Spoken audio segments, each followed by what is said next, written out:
Our second caution of the day, with 27 laps to go at Daytona, has turned into a red flag, and we now know what happened to Austin Dillon and how he got that damage on the right rear. Amazing job of missing the crash.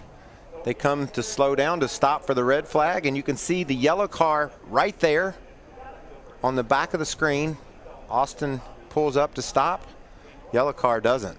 That's Mike Wallace in the 26, and he clobbers Dillon.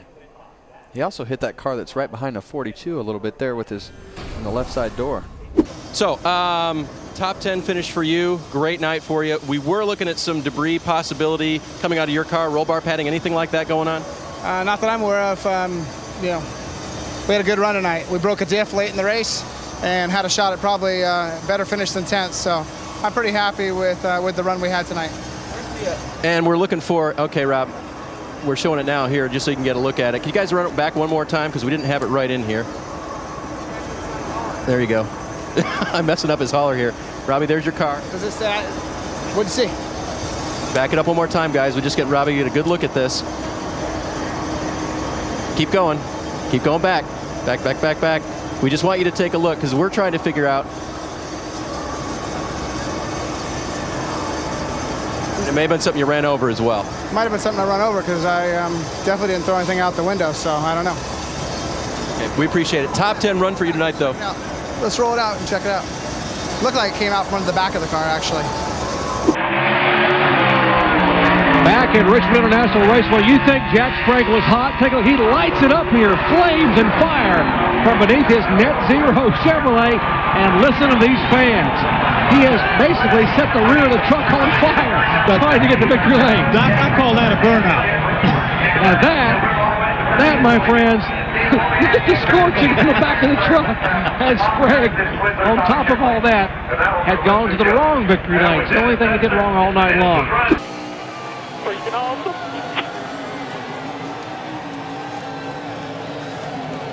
Boy, he knows how to do those burnouts. He's got a lot of practice, though. Holy cow, I don't know what happened there. That is cool. And listen to these fans, they love it. They caught the track on fire. Man, that's a burnout right there. I'll tell you what, I saw Steven burn out at Kentucky one time and caught the whole car on fire. I saw it again just now. And Kyle will typically climb out of the car, get on top, wave to the fans. Let's see if they get that bow. Yeah, that was the bow. Weather holds out because I think we got a good shot to start either first or second, which we would anyway. So I got ran over. Framey just about ran over all of us. But no, like I was saying, we can start in the top three. That'd be fine. Look at turn. The word dramatic comes from his car owner, Ricky Hendrick, who said it's going to be a dramatic change in the weather. I think he's right. Look what's chasing. Right. Just when you think you've seen it all. Let's cover up. Look what's chasing Todd Zegedy around the racetrack. I wonder what was going through Todd's mind when he looked up and saw that big orange thing coming at him. Look at that. I don't think I've ever seen anything like this happen before. Well, now I know what Joliet Jake would have been up to. Hey, it looks like the geniuses in the PR department have thought of a new way to get their product on camera. Is it going to miss the timing lights? Yes! We didn't get a time on it, though. Yeah, that's a different one, and that got taken out over the spectator area. A lot of winds advancing with this front. Can you imagine? You're driving around into turn 3 and a spotter says trouble in turn 4. What is it? I don't know. Never seen but that it's before. big and orange. Guys, okay. I think this balloon is bound and determined to complete this lap. Yeah, it has a mind of its own. And it's going to ride the fence. I've seen caution flags for a lot of reasons in the last 30 years, but this is a new one. Let's go back and show you exactly what happened. Yeah, he's loose. Yeah, you get up off of turn 4. A lot of times your car will push out to the wall. You go give. Oh, my goodness. Man. Tell you what, Travis Pastrana would have been proud of that in one of his jumps. Car was on the outside of him. Now, boom, he didn't make a commitment. Oh, and around goes the car behind him. That's the 6, or excuse me, the 9. A very close call there for Sam Hornish Jr. in the 9. The caution comes out. We've seen Murray this. got together. Yeah, we have. We've seen this time and time again. You see the splitter makes huge contact with the grass. The car starts to bounce. Luckily, it lands on all four and just continues to spin. But we've seen this. The 9 goes to make a move, looks for that inside line, wasn't clear of the 1, drives across his nose, ends up spinning through the grass. Tore the splitter completely off when it grabbed the grass initially. And then once again, hit hard and up into the air. A wild ride for Sam Hornish Jr. He's still driving it. Look at those hands. Still driving it. Haley driving away as the field tries to run side by side through that kink that is 5 and 6. Oh, we got cars contact back there between several cars. Cars going around. 07, the 36 car, 6. Look back behind the lead cars. Somebody catches a little air. The 19 and the 90. Oh, that looks like Harrison Burton gets up in the air. Everybody behind him, oh, they're all jumping that curb. Goodness gracious. See that orange curb? It's on the outside edge. The left rear to me is already flat, right? We didn't see that the first time. But you see right here, it just comes apart as he continues. I thought this was the tire carcass, but the wheel and everything is actually in that. I have not seen that. And then after the wheel comes, there comes wheel spacers. I mean, it is on the brake caliper, dragging on the rotor, track bar mount. The 39 has some major issues.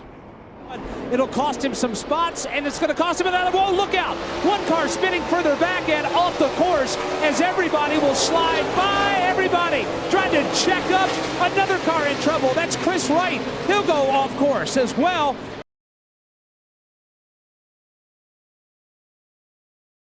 Oh boy, the debris looks like it is under the curb. Wedged underneath that curbing.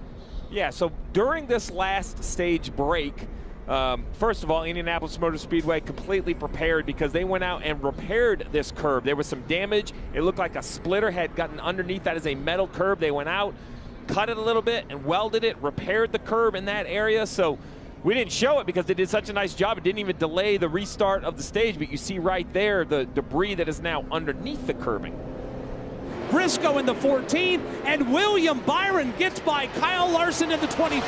He'll take third, and they're bumping and banging and grinding, and one car's around. Coming out of turn number 6, he'll spin it to the inside. That is Martin Truex Jr. Now into 5 and turn 6. All of that contact between the two leaders is allowed. Oh, the 24 is spinning. The 24's, oh, there's multiple cars into the wall here. There must be oil or some kind of fluid down on the racetrack right there in turn. We got more cars coming in. William Byron is reporting that the curb came up. He hit the curb in the 24. Big, good angle to see how the rest of the field. Look at the 22 destroyed his car over the curb. See how the rest of these guys get piled in here. Oh, more cars getting destroyed going through turn 5 over that curb.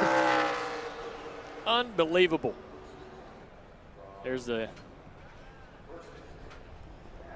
nose of somebody's car hanging on the side of Harvick's. We're going to focus in on this curbing. Yeah, so look at really the second blue square. You see the damage right there as these cars go through. It's really in this area right here. Really focus in as the cars disappear. It appears that blue curbing right there, it's moving up and down, and it seems like at that point, I mean, you see how much it's moving. That, you know, a curb should be something pretty permanent. There should be no movement. So obviously something is breaking. It continues to move more and more. Way.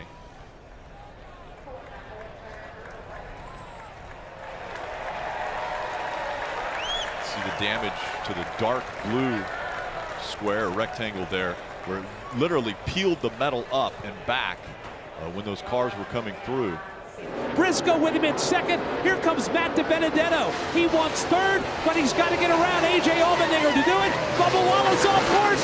One other car spinning, leaving turn 6. More contact on the straightaway, and there's more calamity on the back straightaway. Watch these cars hit it. Blaney hit it a little bit. Further back, look at that launch. Around he goes.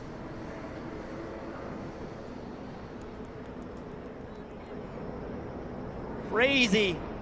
See Cole Custer in the wall.